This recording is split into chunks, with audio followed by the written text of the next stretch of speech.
Salam əziz tamaşaçılar, hər vaxtınız xeyir olsun. Bugün Son Xəbrazın qonağı nevroloq Röyani xanım Quluzadədir. Xoş gördük Röyani xanım. Necəsiniz? Çox sağ olun, təşəkkür edirəm.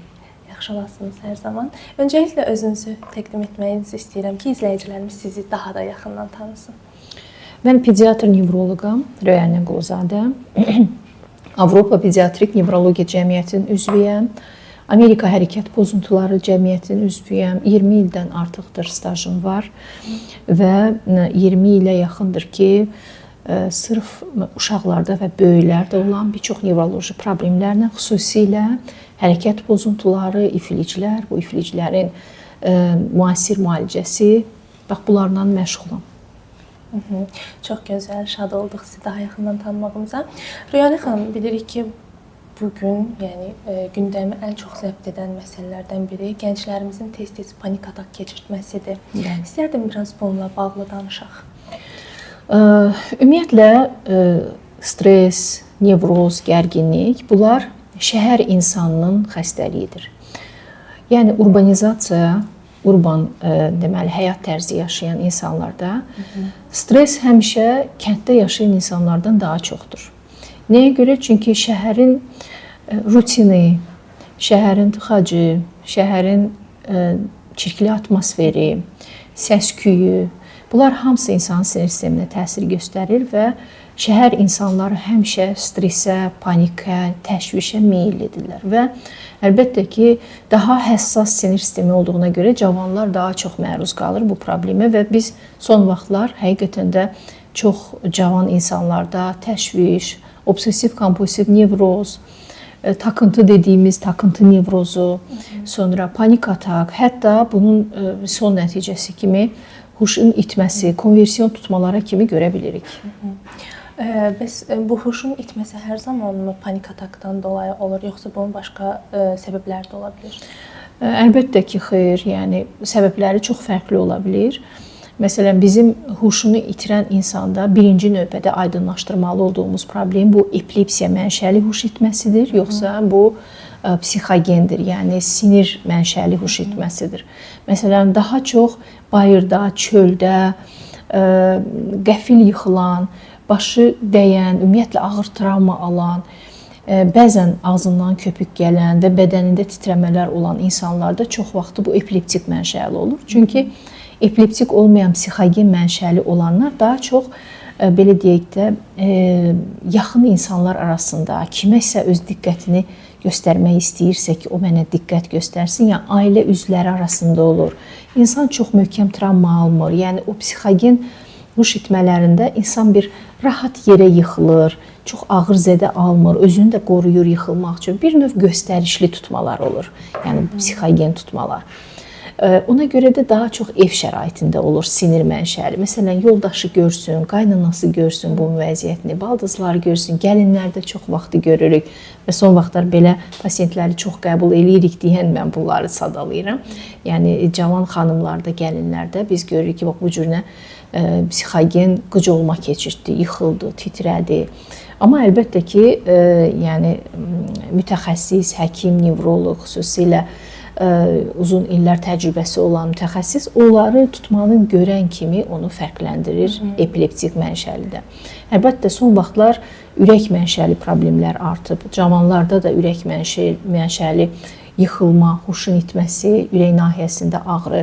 Məsələn, cavanlarda bunun əsas səbəbi ürək ritmlərinin pozulmasıdır. Uzanmış kütle sindromu deyilən bir sindrom var. Xüsusilə idman zallarında cavan insanlarda ağır yükə məruz qaldıqda, tədricən yox, birdən-birə özünü yükə məruz qoyduqda, qəfil ürək tutmasından bilirik, hətta məşhur insanlar olub ki, onlar ürək tutmasından dünyalarını dəyişiblər. Bunların hamısını aydınlaşdırmaq lazımdır. Ürək mənşəli, sinir mənşəli, yoxsa beyin mənşəli və aydınlaşdırandan sonra da düzgün kömək eləyə bilirik insanlara. Aydındır. Digər bir məsələ isə əsasən əldə, ayaqda keymələr olur, qıc olmalar olur. Biraz da istəyərdim bundan bağlı məlumat verəsiniz. Bəli. Əldə, ayaqda qıc olmalar və keymələr, xüsusilə keymələr bu birbaşa nevroloqa müraciət etmələrin əsas səbəblərindən biridir. Burada da çox fərqli səbəblər ola bilir. Məsələn, heç bir xəstəliyi olmayan əsəb mənşəli keyləşmələr ola bilir. Məsələn, insan gəlir, bu gün də mənim qəbulumda belə insanlar olublar. Doktor, bütün bədənim ağrıyır. Əlim ağrıyır, kürəklərim ağrıyır, bir yerim deyil, bütün bədənim ağrıyır deyə bizə şikayət edirlər.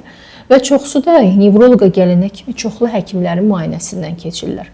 Məsələn, revmatoloqun müayinəsində elə bilirlər revmatizmi var, bədəni ağrıyır, revmatik sınaqlar verirlər, hamısı təmiz, kardioloqun müayinəsindən keçirlər və son nəticədə bu həkimlər bunları yoxlayandan sonra ki, bütün müayinələriniz təmizdir, deyirlər ki, siz nevroloqa müraciət edin. Çünki əslində ilk getməli yerə bəli, çünki sizin bu ağrılarınızın, keymələrinizin səbəbi sinir mənşəlidir. Bəzən təkcə yəni psixogen səbəbli yox, sırf müəyyən vitaminlərin çatışmamazlığından da insanda keymələr əmələ gələ bilir. Məsələn, qadınlarda B qrup vitamin, xüsusilə diyeta saxlayan xanımlarda B12 vitaminin çatışmamazlığı baş verir orqanizmdə. Bu da ciddi qollarda keymə ilə özünü göstərə bilər. Ona görə diyeta saxlayan xanım mütəxəssislə diyeta saxlamalıdır, öz başına saxlamamalıdır ki, bəzi vitaminlərin düşüklüyü, sonra qan anemiya yarana bilər. Bunlar hamısı keymə verə bilər. Və digər səbəblər isə xüsusilə şəkər xəstələrində biz görürük, bu diabetik polineuropatiyalardır. Məsələn, şəkər xəstəsi təkcə ağrıdan şikayət etmir. O həm də deyir ki, mənim qollarımda, ayaqlarımda, xüsusilə ayaqlarımda və xüsusilə gecə vaxtı, axşamlar yandırma olur. Doktor, ayağım yanır, sanki ayağıma bir tikanlar batır, belə qeyd edir, hətta gəzəndə də deyir, ayağımın altında bir nəysə var, yandırır. Bax, bu əsas şəkər xəstələrinin, şəkər xəstəliyindən sinirlərin zədələnməsi, dağılması baş verir ki, bu da bunlara bu cür dəhşətli ağrı verə bilir. Bir də cavan insanlarda, xüsusilə məsələn hamilələrdə, sonra biraz obezlərdə, piyələnməyə məruz qalan insanlarda biləklərdə ağrılar ola bilir. Bu tunel sindromları adlanır. Məsələn, karpal tunel sindromu, məsələn, kompüterdə yazan xanımlarda, bütün günü kompüterdə yazırsa, əl bu cür vəziyyətdədirsə, burada orta sinir, median sinir vətərlərin arasında sıxışır qalır və qolda keymə, xüsusilə üç barmağın keyməsi kimi, deməli, həm də ağrısı kimi əlamətləri verə bilir karpal tunel. Görürsünüz, keymə simptomdur. Buna biz neuropatiya deyirik. Amma onun səbəbləri, etiologiyası tamamilə fərqli xəstəliklər ola bilər. Ona görə xəstəni dinləyəndən sonra onu dərin yoxlamaq lazımdır. Səbəbi tapmaq lazım. Bəzən bizə müayinələr lazım gəlir. Məsələn, sinir keyləşməsini tapmaq üçün ki, bu sinirdə zədələnmə var yoxsa yox, biz elektromioqrafiya, EMG deyilən bir müayinə var. Bu müayinədən istifadə edərək dəqiqləşdiririk sinirlərin sağlamlığını. Aydındır. Ümumiyyətlə mən ətrafımda çox müşahidə eləmişəm bu keymə məsələlərini və s. Hətta bəzən ictimai nəqliyyatdan istifadə edəndə gələndə görürük ki, gəncdir, yaşı çox azdır, amma bədəninin bir hissəsi keyir. Ələxüsusda bu onun sol istiqamətində olur. Yəni ürəyə yaxın o deyirlər ki, daha çox problemli ola bilər, amma soruşanda da deyir ki, bu məndə ilk dəfə idi olur. Oturduğu yerdə sadəcə belə bir hadisə gəlir, yəni başına. Bunun sadəcə həmin məqamla bəlkə də ola bilər ki, ürəyi sıxılıb və s. bununla əlaqələndirib keçmək olarmı, yoxsa keçməyi doğru deyil, yəni sonrasında daha böyük fəsadlar gətirə bilər? Və bu fəsadlar nələr ola bilər? Ürək nahiyəsində ağrı, əlbəttə birinci növbədə bizim kardioloq yadımıza düşür. Mən ürəyi yoxlatmalıyam, amma ürək nahiyəsində ağrı bir çox problemlərin əlaməti ola bilər. Cavan insanlarda birinci növbədə xüsusilə kürəkdən deyə bilirlər ki, məsələn, sanki kürəyimə bir bıçaq saldılar və yaxud da ki, ön tərəfdən elə ağrı hiss eləyə bilər. Bu birinci növbədə kifozun əlamətidir. Son vaxtlar bilirsiniz, sosial media izləyənlər, ümumiyyətlə telefona çox baxanlar donqar dayanırlar. Yəni kürəklərini əyib bu cürə başı aşağı telefona baxırlar, planşetə baxırlar və nəticədə kürəkdə deməli önə doğru əyilmələr əmələ gəlir. Buna kifoz deyirlər və bu kifozda sıxılmaya məruz qalan əzələlər, sinirlər ağrı verir. Və ən çox təzyiqə məruz qalan bax bu cür dayananda bizim döş fəqərələrimizdir. Və döş fəqərələrinin ağrısı sanki ürək ağrısı kimi bir əlamətlər verə bilər. Sanki ürəyi ağrıyır. Və ona görə də cavan insanlarda biz birinci növbədə onurğanı yoxlamalıyıq. Sonra, məsələn, orta yaşlı insanlarda ürək ağrılarının səbəblərindən biri osteoxondroz ola bilər. El dilində duzlaşma deyirlər, amma bunun elmi adı onurğanın degenerativ, fəqərələrin degenerativ xəstəliyidir. Yəni ki, fəqərələrdə su az içdiyinə görə, az hərəkət tərzi olduğuna görə, qidalanma düzgün olmadığına görə, fast food, hazır yeməklər istifadə etdiyimizə görə, sonra xüsusilə energetik içkilər, alkoqol, papiros, bunların hamısı onurğanın kirəcləşməsinə səbəb olur və nəticədə onurğada kirəcləşmə sinirlərin də sıxılmasına, son nəticə kimi də osteoxondroza, osteoxondroz isə özünü bax bu əlamətlərdən büruzə verir. Kürəkdə ağrılar, sanki sancı verir, sanki kürəkdən önə doğru bir bıçaq sancıblar, belə ağrılar verir. Və əlbəttə ki, son vaxtlar həqiqətən ürək xəstəlikləri də cavanlaşıb.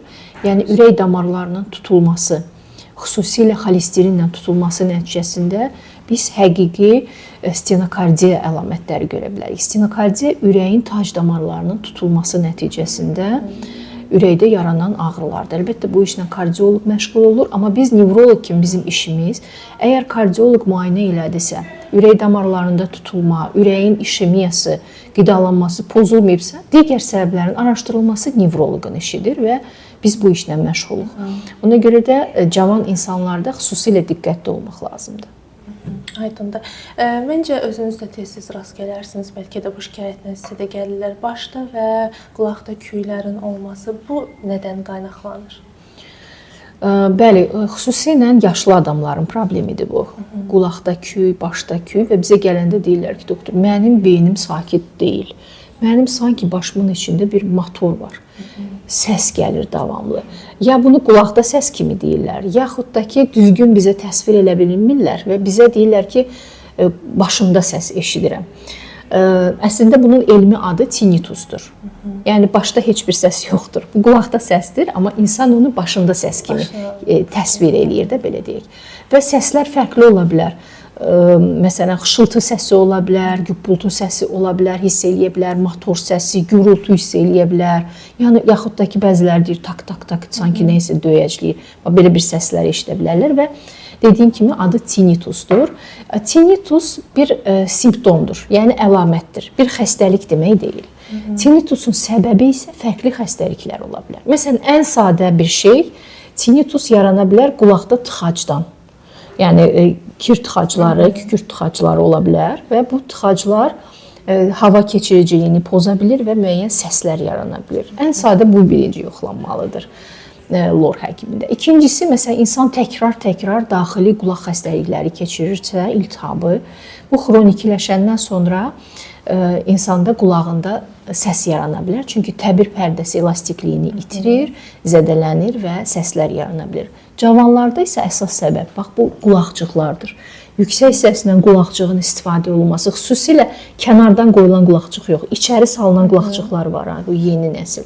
Bax, bu qulaqcıqlar onu yüksək səslə və uzun müddətdə, hətta yüksək səs lazım deyil. Bütün gün o qulağındadsa, müəyyən müddətdən sonra qulaq təbili pərdəsində problem yaranacaq, sinirdə problem yaranacaq.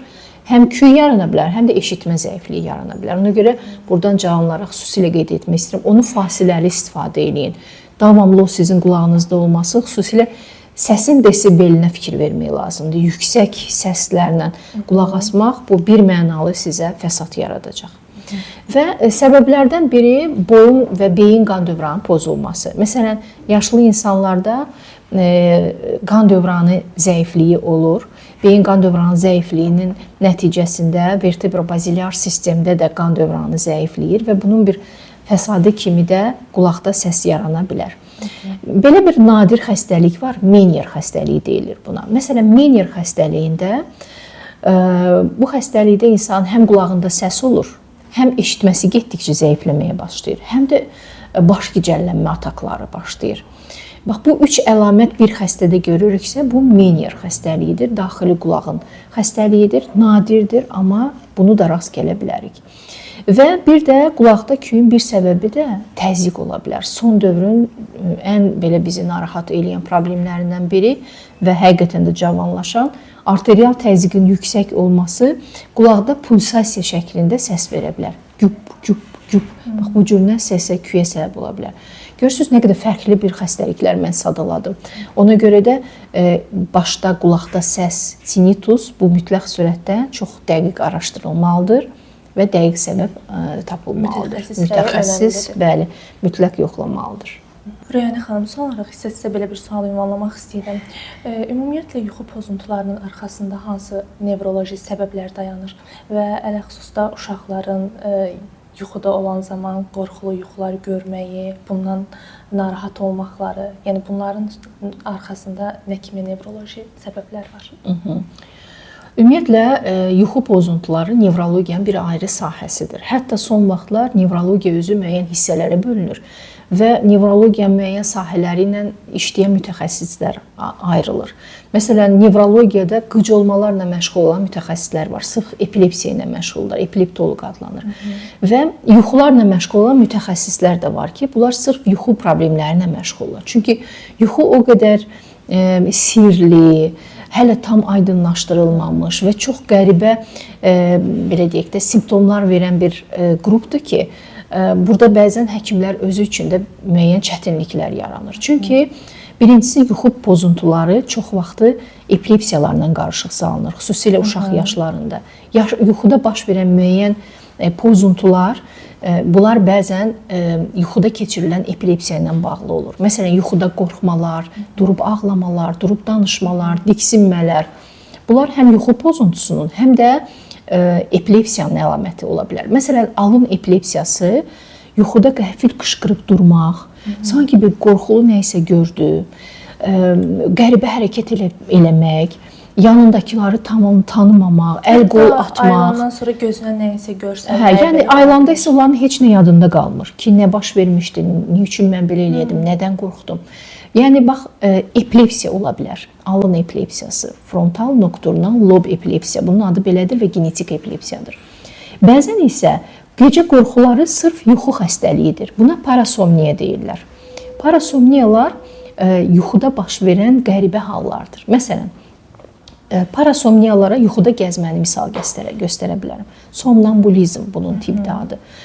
İnsan yuxunun ortasında durur, gəzir, nəyisə axtarır, hətta qapını açıb çıxıb gedə bilər. Amma heç nə yadında deyil. Gözü açıqdır, amma beyin yatıb. Yəni çox qəribə gələ bilər insanlara. Və yaxud da ki, gecə dişlərini sıxma. Bu da parasomniyadır. Xırçıldadır bütün gecəni. Hətta o qədər sıxa bilər ki, dişləri çatlaya bilər. Bu da yuxu pozuntusudur. Yuxu terroru uşaqlarda ən çox gördüyümüz. Yuxudan durur, yuxunun ortasında qışqırır, anasını, atasını tanımır. Sanki bunun üstünə nəyisə gəlir, belə qorxulu hallar keçirdə bilir. Əlbəttə, bunların hər birinin səbəbləri fərqlidir. Uşaqları götürsək, uşaqlarda bu yuxu terroru dediyimiz yuxuda qorxuların səbəbi uşağın gün ərzində keçirdiyi həyat tərzidir.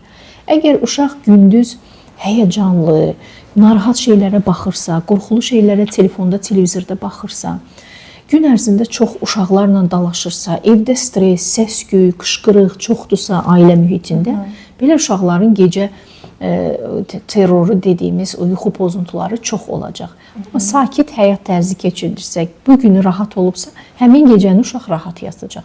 Ona görə valideynlərdən də buradan elə məsləhətim odur ki, uşağın gündəlik rejiminə fikir versinlər. Yuxu gigiyenası deyilən bir məfhum var. Yuxu gigiyenası o deməkdir ki, insan yuxuya hazırlaşanda o müəyyən bir ritualları eləməlidir. Birincisi, rahat giyinməlidir. İsti olmamalıdır. Otaq sərin olmalıdır. Yatdığı otaq. Uşağın da otağına fikir verməyə. Çox isti otaqda yatmaq olmaz. Çox qalın paltarlarla yatmaq olmaz. Rahat lazımdır. Yuxudan qabaq kofe içmək, tünd çay içmək qətiyyən olmaz. Hətta mümkünsə süd istifadə edə bilərlər. Bu, melatonin hormonunun istifadəsini artırır. Axşam, məsələn, bəzən olur, valideynlər deyirlər ki, uşağın atası axşam gəlir, axşam başlayırlar dava, dalaş, nəsə, ata ilə oynamaq, gülmək, danışmaq. Bu, uşağın yuxu gigiyenasını pozur. Uşağın beyninin yuxu hormonları dağılır, uşağın beyni ayılır və o uşaq gec yuxuya gedəcək. Axşam vaxtı evdə otaqların işığı azaldılmalıdır.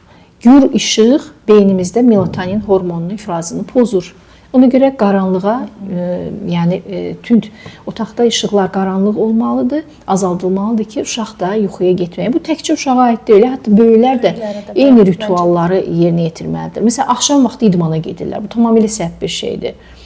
Günün ikinci yarısı idmana getmək olmaz. Bu bizim bədənimizi aktivləşdirir, kortizol artır, stres hormonumuz, idman eləyəndə stres hormonu artır, adrenalin artır. Bu beyni oyadan hormonlardır. Ona görə bu deməli idmanlar falan, fitness bunlar günün birinci yarısında istifadə olunmalıdır və ikinci yarısında saxlanılmalıdır. Odur ki, bax bu cür yuxu problemləri də çox genişdir və saatlarla danışmaqla bitmir, amma əsas məqamlar bunlardır. Aydındır Rüyani xanım. Təşəkkür edirik. Çox önəmli tövsiyələriniz oldu.